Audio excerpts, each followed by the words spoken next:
about $300,000 a year. And this year, $30 million collectively is a phenomenal gesture, not only to the service providers, but a message to Utahns who are victims and have been victims that we love you, we want to support you, and we're going to put that money and the policies in place to give you the most support that we can. What I heard from this conversation is how important it is to have this sort of fabric relationship, not just sitting down during the legislative session or because there's a formal commission established, sitting down conversationally to talk through the opportunities and some of the concerns we have so that we can resolve together. But that also, I think in part thanks to us coming together before the session last year, another message I heard reiterated from these partners and others in the room was that this was the first time it felt like there was a coalition. Instead of pitting service provider against service provider for the same pool of funding or to even have the chance to run legislation, there was a coalition.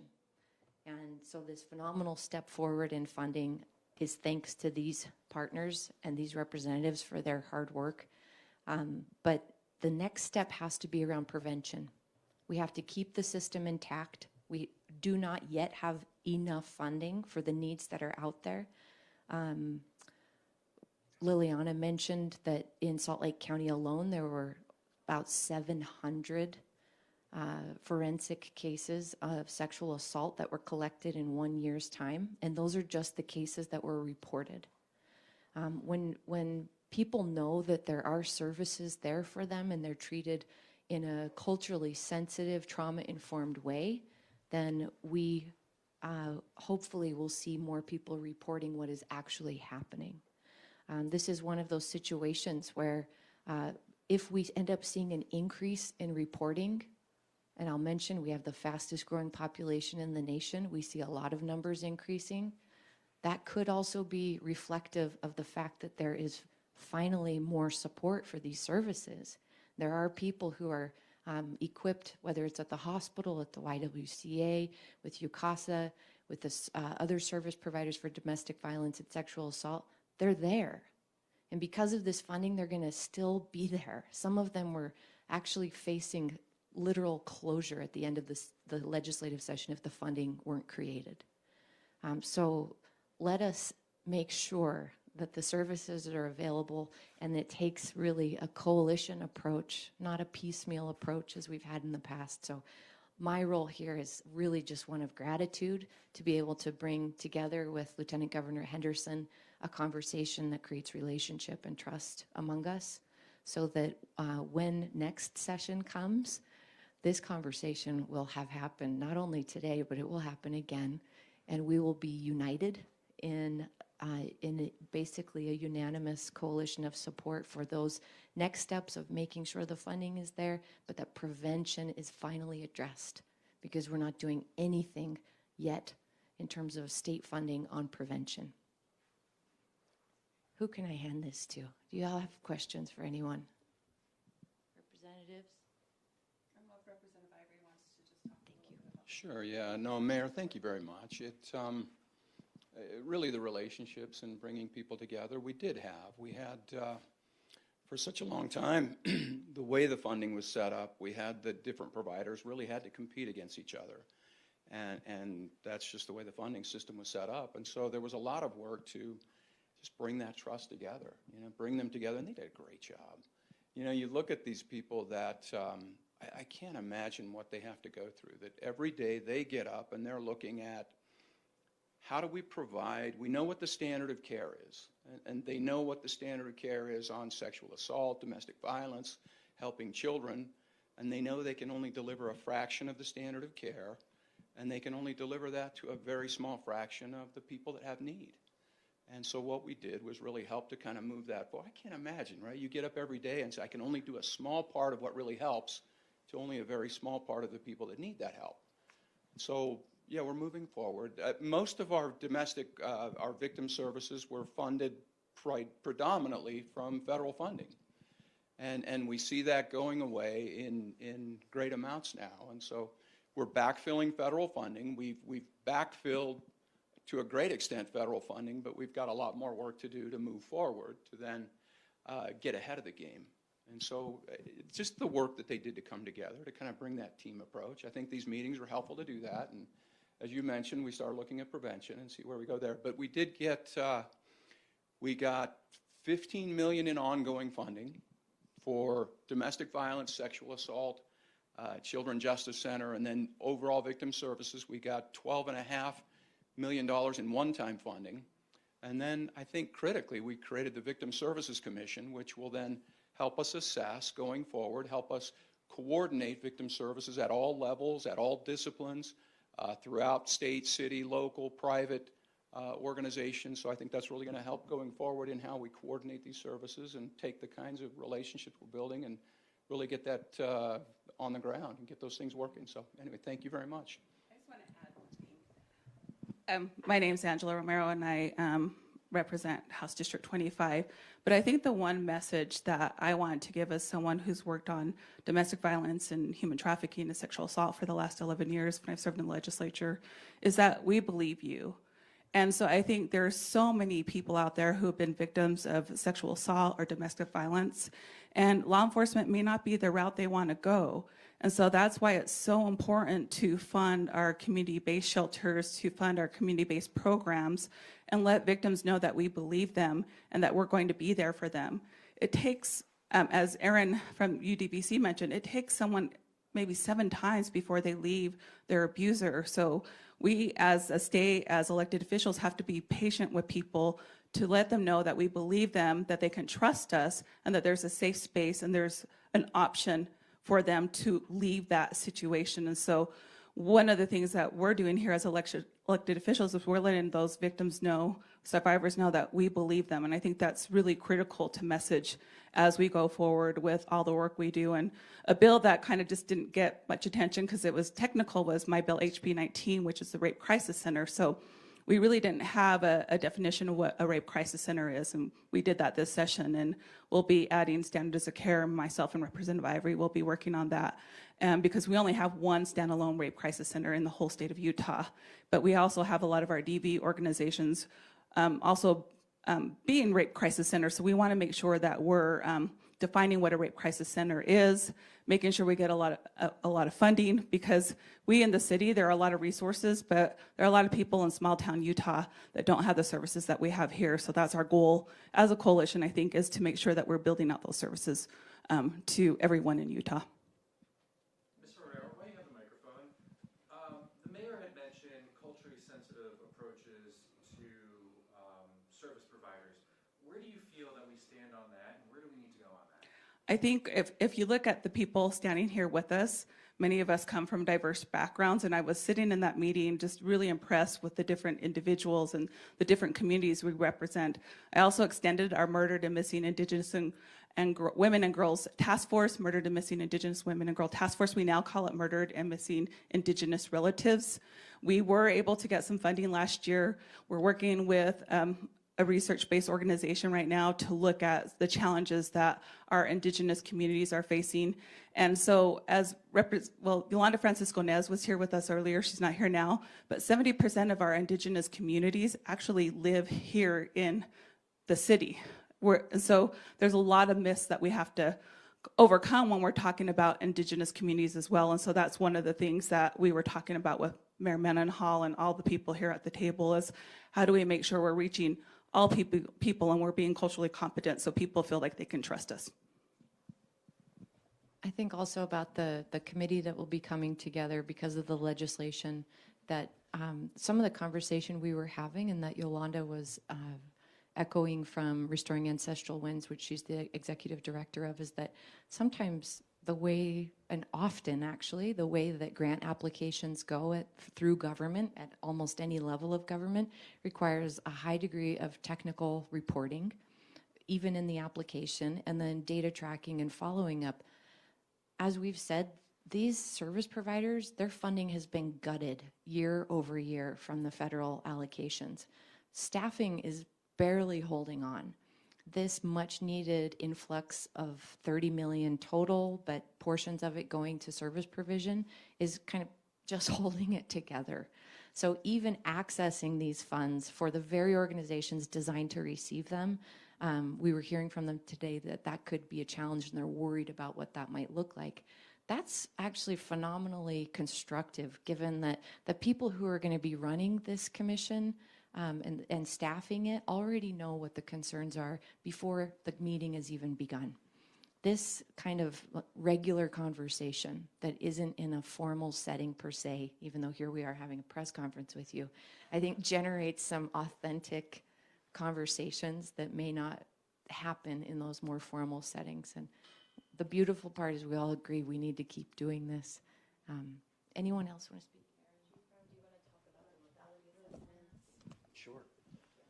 Well, first I want to say thank you. Thank you to our representatives that worked really hard on the Hill to get that funding. That's not an easy job.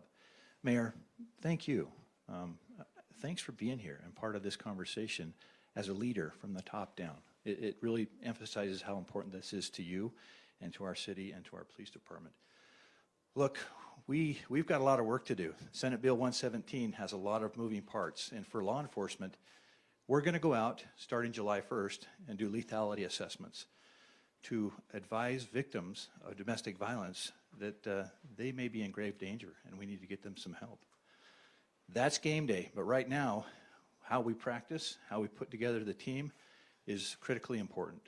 Salt Lake City is going to put together a pilot team right now so that we can test the procedures, find out where our weaknesses are, our gaps, so that when we hit game day on July 1st, we're in it to make sure that we win that game. Because everyone in our city deserves to be safe. Chief? Yeah. Everyone has mentioned prevention, prevention, prevention. Are those lethality assessments one of the first steps? Are they halfway down? Where do you think it is? I think it's a systems approach, and it's a partners approach, because law enforcement, we're just one cog in this big wheel, but we stand as partners, and like we've all talked about, we're all here having each other's backs to make sure that we represent and provide the services to victims of domestic violence, survivors. Also, there are hidden victims, family members, friends, but this is a systems approach that will hopefully start to look at, and we discussed that earlier, the prevention part of this, because that's really where we need to be. Because if we're just responding, we've actually failed. We need to do much more. And I'll just say that once PD responds, a crime has taken place. Even if it wasn't lethal, the prevention part is way before anyone is assaulted.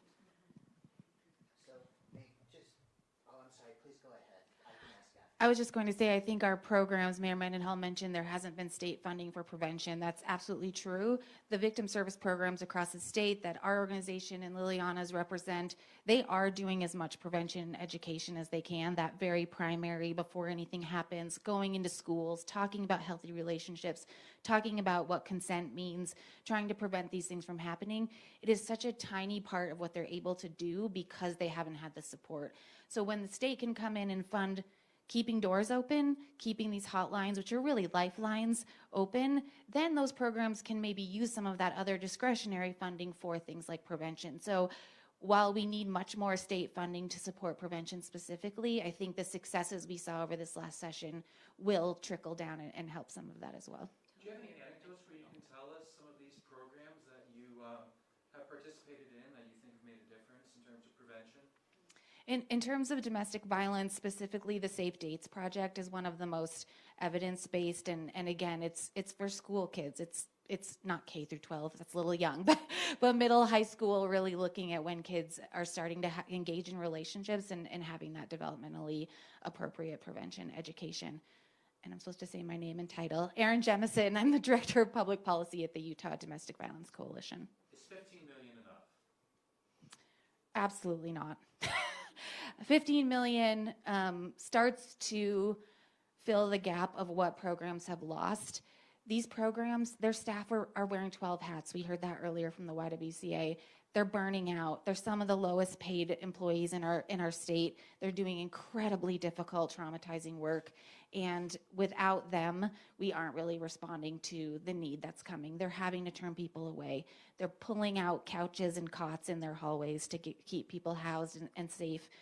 night after night. And I think we're incredibly grateful. We've never seen anything like this in terms of state support, in terms of this leadership bringing us together around the table. And this is really just the beginning if we're really going to meet the needs of, as Mayor Mendenhall said, a growing population. We can't keep growing if we don't grow the services and the resources for them. Sure. Just kind of talking a little bit about prevention. As a coalition, we've been for sure helping provide training and technical assistance across the state for years on this issue of prevention, and really shifting those social norms, right, that really create an environment where violence is accepted, right? And so our work, thanks to Representative Romero and some of the efforts of finding prevention funding through the state, has really helped sustain some of our programs, continue those efforts. And UCASA as well, as we're engaging with women of color, young women of color, building their leadership so that they can come into these spaces as well, right? And also, one of the cool things that we're bringing over now is really called the promotora model. So it's a way of promoting the work or prevention efforts in the community by community, right? That they're not strangers like ourselves at times that come into community telling them, hey, you should do this or that, right? But that it's their own building leadership within their community to go around and give this information out and make sure that they're challenging all of these social norms that, again, breed violence, right? And so our work at UCASA is really, geared at looking at ending violence. And so we are working with Representative Romero closely for next year. The prevention funding that was allocated 2 years ago is ending this next year. So we will need folks like all of those that are here today to help us and say, hey, this is a great start, the 15 million, but we need some additional funding for prevention. We need to get that word out. We need to make sure that folks like the mayor who are at tables that maybe we're not at can help advocate and continue. And so these meetings really help elevate and amplify the voices of survivors. Good morning, everyone. My name is Nubia Pena, and I'm the Senior Advisor of Equity and Opportunity to the Governor. I'm also the Director for the Utah Division of Multicultural Affairs, and we do send our regards on behalf of Lieutenant Governor, who was unable to be here, but Tom Ross, Jess Anderson, and myself were here representing the state. I did want to go back to your quick question about, is a lethality assessment preventing harm? And the reality is that yes, because now we're starting to standardize a tool where for survivors that may not have known the level of harm that they were in can pause and look for additional resources. So the series of questions that are going to be asked can also make sure that victims are aware that they are at higher risk, because maybe they were unaware of that. They were dismissing it. But now they've been paired with a victim advocate. Now they know about protective orders. Now they know about safety plans. Now they know about the shelters. Now they know about the steps they can take to reduce harm or violence in their home. Now they know about their rights. So this is a huge win during this legislative session. Again, this was deeply close to the Lieutenant Governor because of the murder of her own cousin. And so I just want to make sure that I leave room here and bring in the amount of energy that she spent meeting with community partners in partnership with Commissioner Ross, which I'll pass the mic to here in just a moment. But the other part about the lethality assessment is that we are finally going to have a standardized approach across the state. So whether you live in Washington County, you live in Salt Lake City, or you live in Logan, you are receiving the same standard of care. You are being asked the same questions in a culturally responsive and sensitive way to make sure that you're receiving the services that you need. And the last thing I want to say about prevention is that, we do have a lot of great programs and people who are wanting to do great work, but the funding piece is needed. And so while this year was the year of services, we ask for our communities to mobilize so that next year can be the year of prevention. Commissioner Ross, I'd love if you can talk a little bit about the commission and what you're hoping to see that bring to fruition, especially with the study.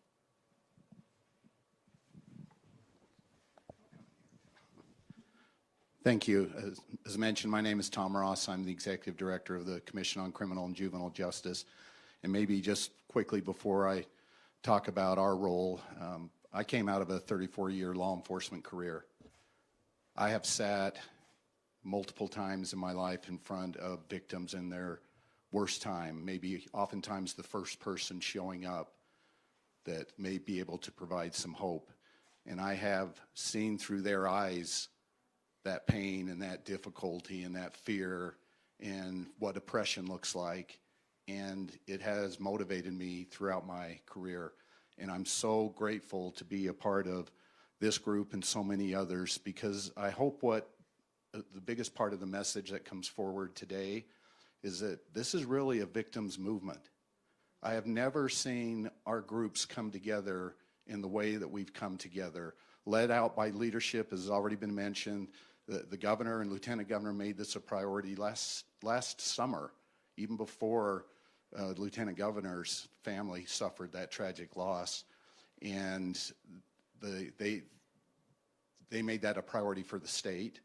Our mayor here, Mayor Mendenhall, and others that have jumped in early on wanting to make this a priority. Our legislature, who really came together. There were 10 bills that passed this session, most all of them almost unanimous. This funding, almost $30 million of new funding, only one dissenting vote. I mean, that's incredible.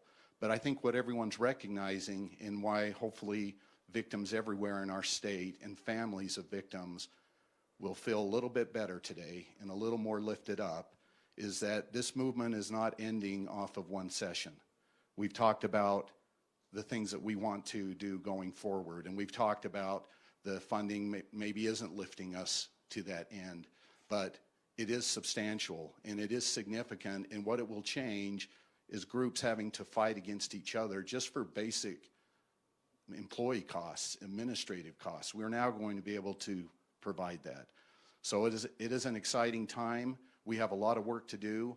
The commission will fall under the agency that I work with, and we've already been having discussions of how this commission is going to be that collaborative communication that we all desperately want, and we trust that we are all going to be able to continue to carry that forward. So thank you for being here today to help get that message out, and thank you, Mayor. One quick question for you. You're a data man. I've heard from victims and service providers that one of the stumbling blocks is that the police don't have the same information that the victim's advocate has, that the service provider has.